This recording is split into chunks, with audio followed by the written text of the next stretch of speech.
How's it going, everybody? Welcome back to Down to Earth with Kristian Harloff. This is our daily UAP content where we talk about the latest stories that we think are the big stories of the day. So if you're brand new to this channel, make sure you subscribe to get the updates for the everyday news story. We have a show called The Big Thing, UAP Tuesdays, which is on my other channel, just the Kristian Harloff, and you can find that. I usually put it in the description as the first one. But that's the gist of everything we do here. Okay, big story today. If you watched yesterday's video, you saw that we were talking about Shawn Kirkpatrick and him putting out the thing on the AARO and about how there was nothing to see and more of his normal, what he's been doing lately. And he did it again. And then we said, well, okay, well, people keep saying there's going to be a follow-up for people, for the whether it's the Gary Nolans or the Lue Elizondos or whoever it might be, there's going to be some kind of follow-up. And then we talked about it on yesterday's story, how there was going to be a Pentagon briefing that had certain news outlets. And the whole story with us yesterday was that NewsNation, that's the outlet that broke the David Grush story, they weren't invited to this thing, and neither were a lot of other ones. Well, there's a little bit of a follow-up to that right away. So we start with the Lue Elizondo of it all. Let's start with that. All right. So this is from Lue Elizondo yesterday. I believe this is a response to the Kirkpatrick op-ed. And he says, friends, it's always most quiet before the storm. There is no going back. Some members of Congress finally know what's going on. Some officials in the executive branch are scrambling. Efforts are underway below the wave tops, the results of which will break the surface and reveal themselves at a time of our choosing.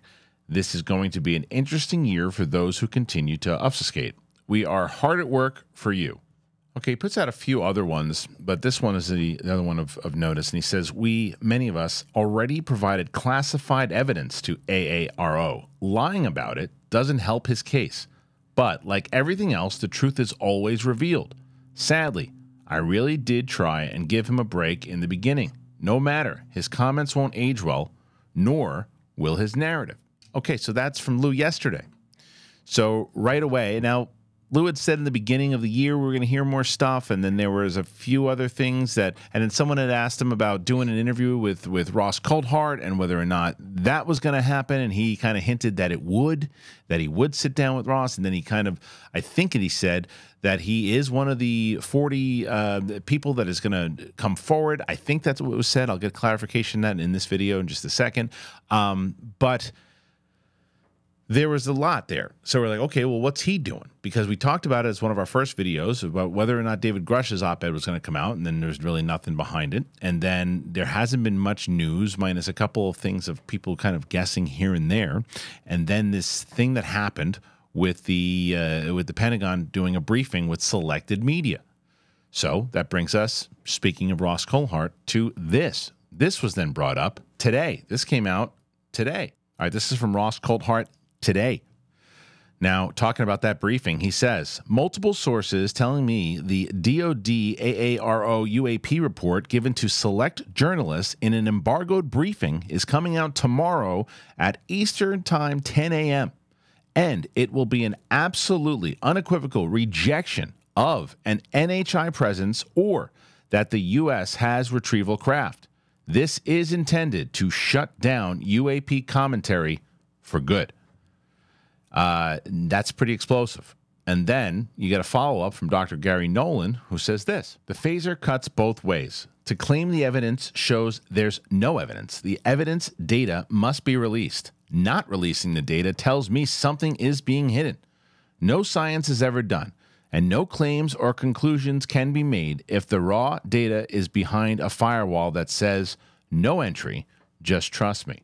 So this is big all the way around, because you got Lue Elizondo talking about, well, Kirkpatrick can say what he wants, but now he's going to look like an idiot because I got this coming out, and we know this is coming out. But then Ross Coulthart says, yeah, well, the DOD is going to come out and do a big kind of announcement tomorrow that this is all just people, the dogs chasing their tails. This is nothing, and this will probably wind up in the mainstream media, if I was going to guess. But To bring a little bit more insight on this, as you've been watching, one of my regular contributors on The Big Thing UAP Tuesday is Pavel. All right, Pavel is here. Pavel, what's going on, man? Hey, man, how you doing? Good. Thank you for being with us as always here. All right, so that's a lot. That's a lot that we just broke down here with Lue, with Ross, with Gary. Let's start with Lue. You see those tweets yesterday? What's it mean in the grand scheme of things, if anything? Well, for starters, that small phrase, but very important, there is no going back, which we've been talking about this for a while now, and he's right. I mean, they're scared. It can show. The AARO and the government are showing their colors right now, and it was a great day yesterday for him to come out and say those things, because people are I can feel it. They're starting to get a little impatient, and us too. I mean, we want to see stuff. We want the conversation to move forward, and this week has been important, I think. I think so also, but here's my concern with it. If they're not, this is calculated, obviously, because as they mentioned on NewsNation, as we mentioned yesterday when we were talking about this, they don't invite people to that thing yesterday that are going to ask questions, because if they yesterday had an embargoed thing and they bring NewsNation and they tell Ross Coulthart that, yeah, we're going to announce tomorrow that this is all nothing to see here, you think Ross Coulthart's just going to go, oh, okay. He's going to go, wait a minute, hold on. You're saying what? So it makes a lot more sense why he wasn't invited and why other people weren't invited to this thing. But my question is, they've got to be confident enough. They got to be confident enough, because if Lue Elizondo's out there, oh, well, stuff's coming. You got to think that if they are scared, as you say, to me, you don't put this report out, because if you know somebody can put something out that says you're lying and you just made this announcement to the public that there's nothing, and I can show you right here that there is. If they even knew that there was like a percentage that could happen, you don't make this claim. So I think they're confident enough to say, we need to shut this. This is like this reminds me of like the 1940s or whatever, like right after Roswell, when they were like, at first they're going, yeah, this is a thing. And they're like, no. Tell them it's not a thing.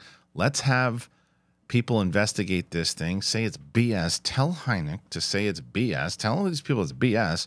And then let's just go investigate it and get these idiots on this Big Thing stupid show on Tuesday to stop talking about, go back to movies, and everybody else talk about whatever the hell they were talking about beforehand and stop talking about this stuff. So I don't think, I don't know, because I feel like I've heard, I believe Lue. I believe that what the stuff that he said in the New York Times article, I believe all that stuff. But the something's coming. What's coming? If they're going to make this this announcement, what do you think? I think they are getting a little too confident, because they who's who? The government. Okay. The government. Because I think they forget a couple of things very important for me. We live in a new age of the internet, and that's uncontrollable. Information, the flow of it, it's right now it's too much for them to control all at once. And it's not just us, man. There are a lot of places that are talking about this and investigating and going through sources. The other part is the connections that Lue Elizondo and Coulthart have, because let's not forget, Elizondo was already on 60 Minutes. Mm-hmm. And if you ask me, that's arguably the biggest place where one can go and say something that is going to be taken seriously and that is going to be massive. And he keeps those connections. And I do think that we may see something similar or on that vein very soon, I think. And also,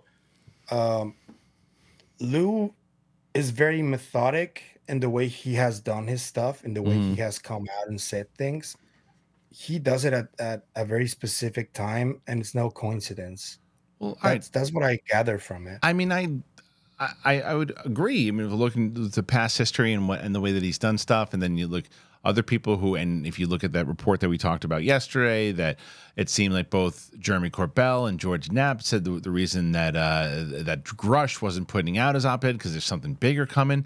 So then let me ask you this, because I don't really have an answer for this, and I don't know what is the if that is the case, if the government, the DOD, the AARO know that there's something that can refute these claims of that there's nothing there, why would they go and make this report tomorrow unless they were confident that it would stick and it would get people to not take this issue seriously anymore? I think that it's because still to this day, the overwhelming largest percentage of people are not interested in the topic. That's what they're betting on. And that's why places like this are important, because we're slowly getting to the people that are not really interested in the topic. And it's still a lot of people that don't even know this is happening. That's why I think they're so confident, to be honest with you. Yeah. And I don't know, man. It's just that to me, it's like I use that quote from George Knapp all of the time, which is they are better at their job than we are because they've been covering this up for so damn long that this to me seems like a pretty calculated play. I don't think it's a coincidence that Shawn Kirkpatrick puts this thing out 2 days ago, and then they have this brief, and then they bring who they want to, and the reporters that are in there, I'd like to see, because my thoughts are they're going to have because as you say, as we are able to reach people who are just learning about this, well, what I think, and this is there's no clarification on this or no guarantee that this is exactly what happened, but what I think is they brought in the reporters that a lot of times the mainstream media that I talk about all the time, that you talk about all the time, that aren't covering this, the legacy media, if you will, they don't talk about these things. But I bet your ass they're going to talk about this tomorrow. I bet your ass you're going to see this on places that you're like, oh, they don't cover anything, but they're covering this. They're covering this. Like, that to me is going to say a lot. But what it does, we can say, well, yeah, of course they're doing that. But it's going to do the trick. It's going to get people, like you said, that are paying attention to the election, that are paying attention to other things, that when this pops up in their news feed, when they're watching the stuff about the election, and then this pops up and they're like, and then when you and I run into one of these people and we start bringing this up, they're like, oh yeah, but the government said that this is BS. That's what. Yeah, it's the same thing that's happened all the time. Right. That's what I'm saying. That's what they're doing again. It seems like tomorrow, and that's why I feel like, hey, Lou, if you guys got it, whatever you have, and I know it's easier said than done because there's a lot more behind it, but it's like, you got to make a play here. You got to make a play. Yeah, this is a poker game now. Yeah. There's got to be a play made. And then speaking of which, so what are your thoughts then on Gary Nolan's comments? Well, he's very respected. We all know that. And he's already been saying this, that there's something hidden. But I think that there needs to be more confirmation from other scientists, just as respected as he is, talking about the same thing. Because right now, he's one of only few that are going against this narrative. And the vast majority of other scientists are against it. They're skeptical. They're, and although I know Dr. Gary Nolan has a lot of knowledge and he's in on stuff that we don't know yet, I do think that there are very few like him, in the topic. He's unique in many ways. Well, I mean, look, he put his thoughts out there for sure, and it's like, and yes, you always want to hear what he's going to say, but it's just even when it comes down to it, it's like there's more people that seems to be negating whether it's Lue Elizondo or these other people, and right now they seem to have the upper hand because when you're not showing anything and you don't have any like next big card, because the jellyfish didn't move the needle the way they thought it was going to move the needle, because it's just like a lot of it's like a lot of it. If it can be somewhat explained, meaning, well, I think those are balloons, or I think that's this, there's no guarantee. That kind of stuff is great for you and I to talk about and look at, but there's got to be something else that enough so that the government goes, well, what are we going to do now? Like, let's just say, but because that's my question. What happens if something like that comes out? There's some kind of disclosure, whether it's another government or somebody leaks something pretty big and they make this announcement tomorrow and then something comes out. What do they go? Just kidding. What do you do there? What do you do there? So I think that they're confident enough to know ain't nothing coming out. Man, that's a real bummer, man. I know. But don't you? But can't you see? But you don't make conferences like this, and you don't make a play like this if you can't back it up to where you think someone's going to make another play in 3 or 4 days that's going to negate this and make you look like a bunch of morons. Like, you've got to have the intellect. They ain't got nothing. They have nothing that we're going to be able to, because it is a chess game. It's total chess game. Yeah. And right now, it seems like they're winning unless someone takes the king real soon. You know what also? I think they've had more than enough time to either burn documents, move shit all around the country, hide it even further. It's taking far too long, in my opinion. It's 3 months already, almost, since the year started, man. Yeah. So I don't know. I ask you guys, what do you think with all this stuff? Got to get your thoughts on everything we just talked about here, because the Lue Elizondo tweets, the follow-up, the fact that Coulthart says that they're going to pretty much say none of this is legit. They didn't say that none of the stuff flying around isn't legit. They said that NHI, there's no evidence of it, and we don't have any craft. That's what they're going to say, apparently, in this report. And then the follow-up for it, is there a way to bounce back from that, and should they do it now? So make sure you comment. I want to thank Pavel for being with us today. Thank you guys for being with us today. As always, subscribe here to the channel. This is our daily news updates. We also have our weekly podcast on my other channel, which you can find in the description. We're also on Apple Podcasts and Spotify for Down to Earth with Kristian Harloff. The links for that is also in the description. And if you listen, all these stuff, the tidbits, the news bits, they're all up there, all on audio form, as well as UAP Tuesday. So thanks for joining me. Thank you to Pavel for joining me, and we'll see you guys tomorrow.